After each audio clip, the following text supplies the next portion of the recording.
Bon, alors j'ai amélioré le tableau de numération que vous connaissez déjà bien.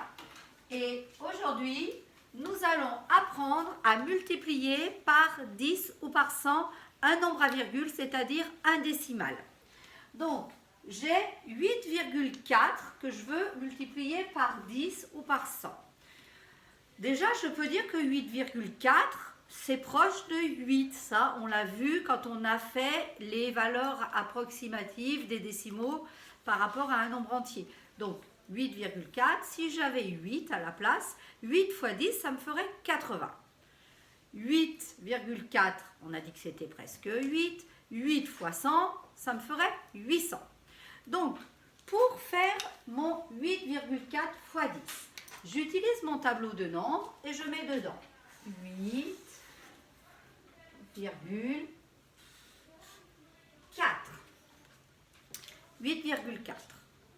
Si je multiplie par 10, ça veut dire que tous les chiffres vont avoir une valeur 10 fois plus grande. Donc, mon 8, il va devenir 10 fois plus grand. Il va devenir, regardez bien, dans mes dizaines. Et 8,4 multiplié par 10, eh bien, ça me fait 84. Je reviens à mon 8,4. Je l'ai remis. Maintenant, 8,4 multiplié par 100. Ça veut dire que ça va être 100 fois plus grand. C'est-à-dire, je vais me décaler de 2 colonnes, puisque chaque colonne est plus grande de 10 par rapport à celle qui précède.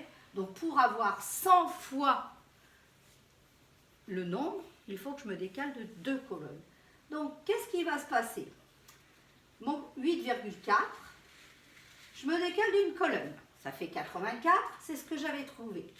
Je me décale de 2 colonnes et je vois que j'ai un problème parce que j'ai 8 centaines, 4 dizaines et mes unités, il n'y a rien d'écrit. Donc, je vais rajouter le 0 pour faire 840. Donc, 8,4 fois 100 me donne 840. Je vais faire la même chose avec un autre nombre. Si j'y arrive à mettre comme il faut mon glisse-nombre sans tout ce... Voilà. Je veux faire 15,36. Je l'écris correctement. 15,36. Si je multiplie par 10, chaque chiffre va aller dans la colonne plus grande. Donc, je fais glisser mon nombre d'une case.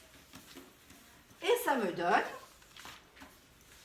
153,6. Maintenant, si je multiplie par 100, je fais encore glisser une autre case. Voilà. Hop.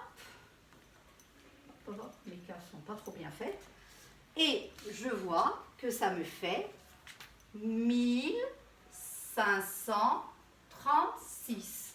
15,36 multiplié par 100 me donne 1536.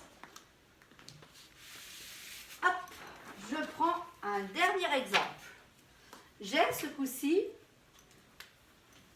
0,2. 0,2 fois 10. Tout mon nombre va être 10 fois plus grand. Donc, je décale d'une case et 0,2 fois 10, eh bien, ça fait 2. Je ne vais pas écrire ce 0 qui ne sert à rien. Ça fait 2 tout court. Maintenant, si j'ai 0,2 multiplié par 100, je vais faire glisser mon nombre de 2 cases et, regardez bien, une case, 2 cases. J'ai un problème parce que là, j'ai rien dans mes unités, il faudra bien écrire quelque chose.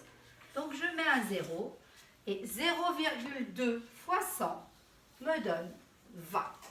Donc, quand je multiplie un nombre par 10, tous les nombres vont devenir 10 fois plus grands. Donc, je décale mon nombre dans mes colonnes.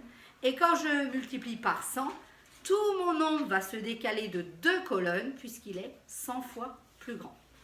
Voilà, vous allez avoir à vous entraîner dans la vidéo qui va suivre et que j'aurai faite avec vos copains. Je vous dis à tout de suite.